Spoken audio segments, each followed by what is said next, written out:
Very Merry Christmas to you. Welcome back to Monster Frequency. This is our Christmas special. Got a few absolutely fantastic guests. Very excited about this. So let me just introduce who is coming up. First of all, Blue Peter fans. Are there any out there? It's time for you to rejoice because we have got the one and only Konnie Huck on the podcast episode today. She's the longest serving female Blue Peter presenter of all time. She's an all-round legend. She's going to be talking all about this fantastic campaign focused around remote working. There's this campaign that you can get involved with where you can actually go abroad to a subtropical island, help out with conservation and work remotely. Sound interesting? Listen out for that. That's coming up.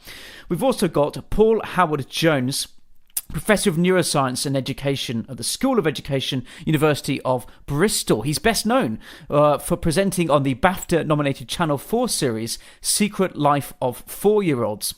Now today, Professor Howard-Jones is going to be chatting alongside Harriet Roberts, the Director of Fundraising at Shelterbox, all about Shelterbox's Christmas appeal. Shelterbox is an international disaster relief charity. They do absolutely fantastic work. We're going to hear a bit about that and how you can help out this Christmas time. Right, let's kick off this episode then. We're going to start off with the fantastic Konnie Huck.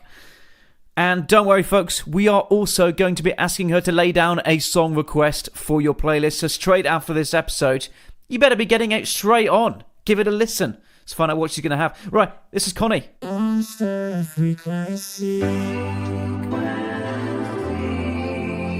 This is Konnie Huck, broadcaster and presenter, wishing you a very Merry Christmas. Thank you very much, Konnie. It's an absolute pleasure to have you with us. Well, we're all very excited to have you here. Actually, you know what? It sounds like it's been a very exciting time in the life of Konnie, because I was going to ask you what's new in the world of Konnie, but actually quite a bit by the looks of things. I mean, you've been involved with fantastic campaigns, carrying on to encourage children in STEM subjects, children's stories published, and even launching this fantastic campaign today. So quite exciting stuff for you, I think. Lots going on. This one is exciting because, let's face it, we're all working from home again, aren't we? We weren't sure it would happen. It's happened, and we're all working remotely. But we've had some research done into sort of what Brits think about working from home. Do they hate it? Do they love it? And actually, the findings have been quite interesting in that over half of Brits are open to working from anywhere in the world now. So they've really changed their mindsets. And actually, we've seen a lot of people moving out of cities to sort of greener environments, to the countryside, to the suburbs maybe, because you can work pretty much from anywhere in certain jobs now. You don't have to go into the office. And 58% of people have said that they'd be happy to work longer hours if they can remotely work. So those are all sort of symptomatic of the pandemic and how we sort of changed our work-life structure and habits over the last year and beyond. And then we also found that over half of people said that they feel it's very important to give back, and that is due to the fact that more than ever during lockdown and during the pandemic, people have been helping out with things going on in the community, whether it's getting to loved ones that are shielding heavily or making sure that groceries are going out to the elderly. You know, people really did rise to the occasion and give back to their local communities. So the good folk at Lenovo have taken this on board, and in conjunction with Work for Humankind, they are offering two people, perhaps two of your listeners, from anywhere in the UK, the opportunity to work remotely, but from the Pacific island called Robinson Crusoe Island, which is 400 miles off the coast of Chile. So you'll be able to continue your day job that you're perhaps doing from your kitchen counter as we speak, or on your bedroom floor, or on your living room sofa, crouching over your laptop, but you'll be on an island essentially surrounded by beautiful wildlife. So this island is so remote that it has many unique species you'll find nowhere else on Earth. It's got amazing biodiversity, and you'll also get the opportunity to give back to the community there and help with the ongoing conservation projects that are happening out there. So really, really is quite a special and unique once-in-a-lifetime experience. Wow, what an experience! I never actually heard of this island, but I was looking it up actually, and actually, I think I'm correct in thinking it's actually one of the most ecologically rich places, in the world. So a pretty remarkable place, I think. Yeah, and one that needs preservation. We need to keep all the wildlife and all the animal species that are there because, as we know with islands, often because of that barrier of the sea, you have unique wildlife, plant and wildlife, that you won't find anywhere else. Yeah, fantastic. I was looking into the kind of, the kind of people that they're looking for, and it actually looks extremely broad, which is really cool. So pretty much anyone, I think, can get involved. I mean, stretching right through from scientists to, I think, marketers, coaches, in sports fitness people, food influencers and chefs. I mean, the list is pretty extensive, so it's pretty awesome. Yeah, it's definitely a broad church because we just want to look at the applicants and see, the personalities and the skill sets that come through, and then in conjunction with the NGOs working over there, choose 2 people that we think are deserved and that will be beneficial as well to the island and the islanders, take them out there, pay for transportation, put them up for a month and offer them this unique cultural and life-changing experience. Yeah, what I love about it, I mean, I don't know if you kind of agree with this as well, Connie, but in terms of, the campaign itself is absolutely fantastic, but in a kind of wider perspective, I think it also works just brilliantly as like this big statement saying, look, working from home can bring real environmental benefits. It'd be really interesting, I think, to see kind of how that goes in the coming years, whether we will end up returning a lot of us to offices or whether actually we'll jump on it and hopefully, deliver a bit of a benefit to the environment. I don't know what you think. Yeah, definitely, because we're saving time by cutting out that commute. We're also saving carbon footprint by cutting out that commute. If offices streamline, they're saving workspace, which could be used for housing. So all of this is extremely beneficial to the environment and carbon footprint. And then when you are working from home, it gives you that extra opportunity and time to be able to get to know your community, to be able to help others. And that stands for wherever you are, whether you're working remotely from, in the UK or whether you're working remotely from Robinson Island. You need to now be thinking about ways in which to live your life where you can give back as much as you're taking out, and if not more. People talk of sort of carbon footprint of, going on a holiday, and the fact that the air miles and the fuel costs and, the carbon footprint is not good. But you can offset that by giving back, which is exactly what this is all about, giving back what you take out. Yeah, it's really interesting as well, because I was kind of thinking about the kind of technology angle to it all. And I guess we're so familiar, aren't we? If someone says, like, green technology, straight away you think of, all the fantastic technologies like electric vehicles and, renewable energy sources, all this kind of thing. But actually, I was thinking, if you think a bit wider, actually, perhaps even communications technologies that let people effectively work from home or work remotely, that in itself is kind of a green technology as well. I don't know what you think. No, I think you're absolutely right, because the fact is we wouldn't be able to work remotely without this technology. We'd have to be getting in the car and driving to the office or getting on the tube. And so it's enabled us to cut down on carbon footprint by not having that travel implication. And as I said before as well, that implication of the actual building space, buildings, to make more and more buildings and housing, often green land is impacted, and we don't need to do it. We've developed enough green land already. It's important just to continue on the brown sites that we already have. So technology has facilitated this massively, and Lenovo have put the infrastructure in at Robinson Crusoe Island so that the islanders are connected now globally and have the connectivity and the communication capacity. And anybody that enters this initiative and gets chosen, there'll be 20 volunteers globally in total. They will be able to carry on with that office Zoom that they have to do every morning from work, or, do those phone calls or whatever it is. It's all still possible. Yeah, but only you'll be 400 miles off the coast of Chile on an island. It sounds absolutely remarkable. I mean, it really does. I was wondering as well, I don't know if this is something, might be a bit tough to do just off the top of your head, so obviously don't worry at all. But I was thinking as well for like a bit of a wider thing, really, for I just want to, in all of your kind of work presenting career, I'm sure you've probably got some great sources for people to perhaps learn a bit more about, ecology in general, or think about conservation efforts going on, and looking at the wildlife that the people are protecting and worried about.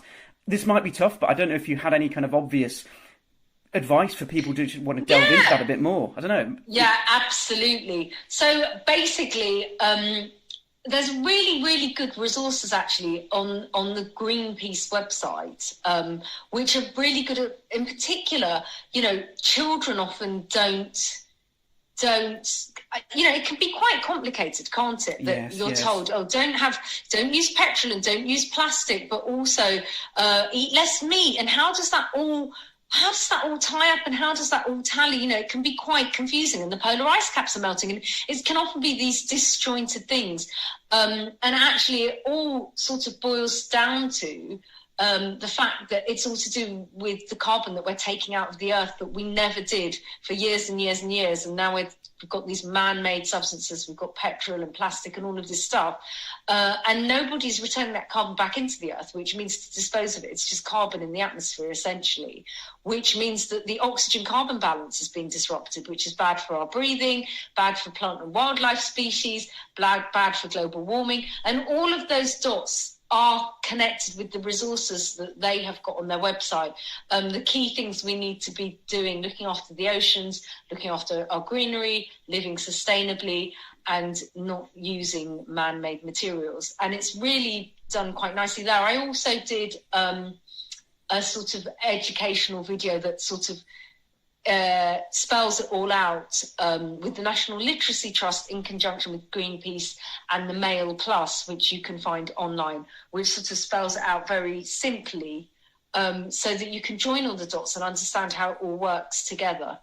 Oh, Konnie, thanks so much. That's absolutely fantastic answer. Really appreciate that. Thank you. I won't keep you for too much longer. I'm aware of your time, but I wanted really just to head towards finishing up by, first of all, if it's all right with yourself, if you wanted to kind of reiterate the campaign or point listeners in the direction of a bit more information or how to get involved, that'd be fantastic. And then finally, I'd love to just give you a bit of a small thank you, but a bit of a song request, Konnie. So I don't know if you would like a song request, but I'd like to play one for you. Yeah, so it's up to you. Love that. Okay, so the website is lenovo.wfh.com. That's Lenovo. Sorry, not only the second dot. I've said it wrong. Lenovo. I'll say it again because I garbled that. Let's try again. Okay.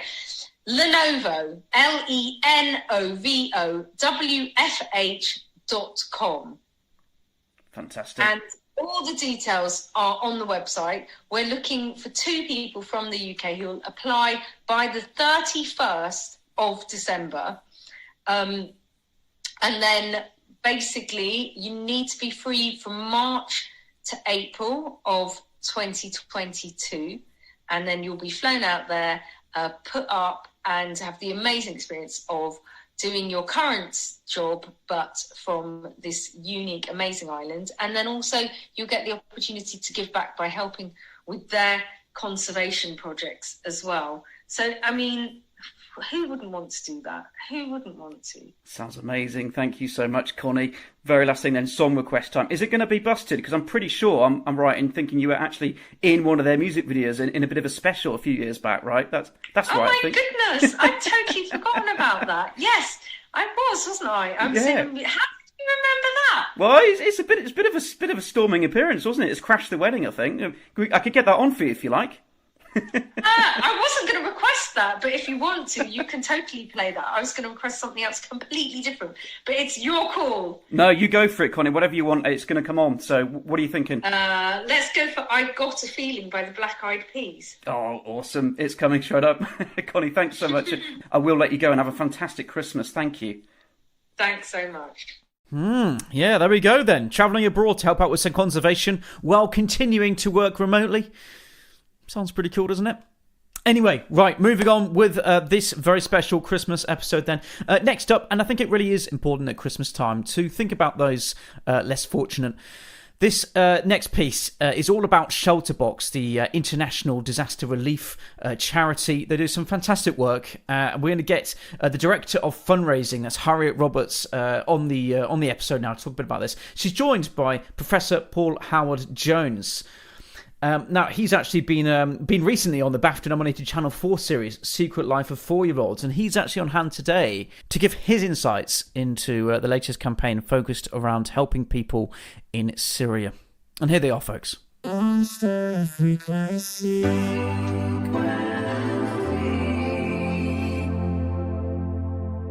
name's Harriet Roberts and I'm Director of Fundraising at Shelterbox. I'm Paul Howard Jones. I'm a professor at University of Bristol, but your listeners might know me better as one of the presenters on Secret Life of 4-Year-Olds. Oh, fantastic. Thank you very much, Harriet, and thank you, Professor Howard Jones. Pleasure to have you both with us. Talking about Shelterbox, of course, today, and the fantastic work that you've been doing over there, Harriet. But I wonder, first of all, we could just reflect on what Shelterbox is, because actually we've got quite a nice link with Shelterbox, because I know that you're kind of headquartered in Cornwall. I believe you actually started out in Helston, if I'm right about that, which is where I live, actually. So we've got quite a nice link with you, so very proud of that. Well, yes, you're absolutely bang on. So yes, Shelterbox was kind of came from Helston 20 years ago. We're now based in Truro, but absolutely still Cornish. I'm very proud of it. But Shelterbox is, for those of your listeners who don't know, Shelterbox is a charity that provides emergency shelter and other kind of household items to families who've lost their homes as a result of either conflict or disasters like earthquakes, hurricanes, cyclones, that sort of thing. Yes, thank you, Harry. And of course, right now, you are launching a kind of disaster relief charity of this Christmas appeal. And I wonder if we could talk a bit about, because of course the focus today, or one of the focuses, is Syria and what it's like for people and children over there, called 10 years of conflict. It sounds pretty horrendous, to be honest. I wonder if you could just kind of tell us just a little bit about what it's like at wintertime over in Syria.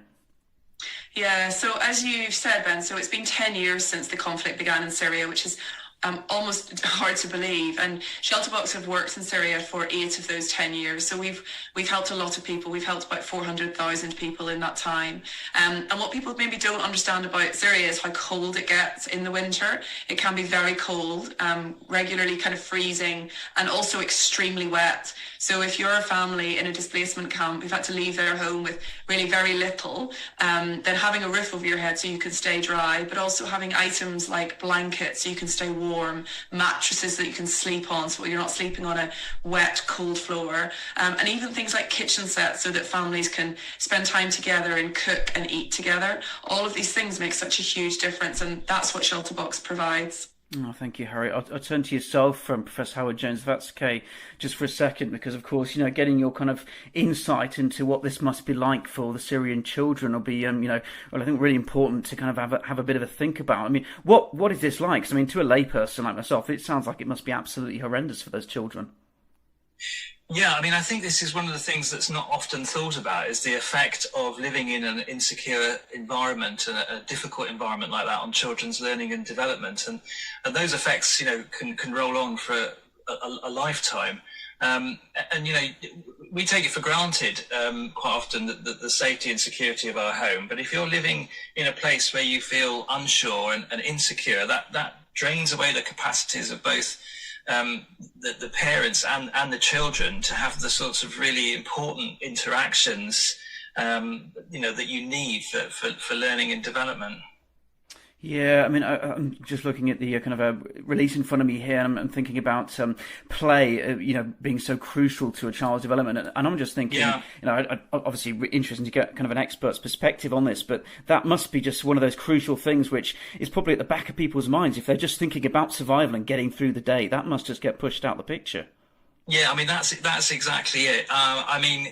You remember that these children have been through quite a lot before they've even got to the camp quite often. And then what children need is being able to explore and to play and discover and have those important interactions with adults. And that's just really difficult in that type of environment. I mean, play, this is not a frivolous thing. This is how children learn. They learn about others. They learn to explore different situations. And actually, when you ask children in these situations, what they need, they will tell you it's friendships, it's learning, and it's play, it's opportunities for recreation. And that's just so important. Children that can't play, that don't have the opportunities, or sometimes because of anxieties don't have the capacities to play, are just not going to get the developmental opportunities. And that can have a lifelong consequence. Yeah, I was kind of thinking about that as you were talking. I mean, tragically, it sounds like, this isn't just a thing that can simply be kind of solved. I'm assuming there's going to be quite lasting impacts of, children going through these difficult times. That must be kind of lifelong. Yeah, I mean, I think this is why there's such a sense of urgency to be able to intervene and try to improve the accommodation to something that feels a little bit more like a secure home.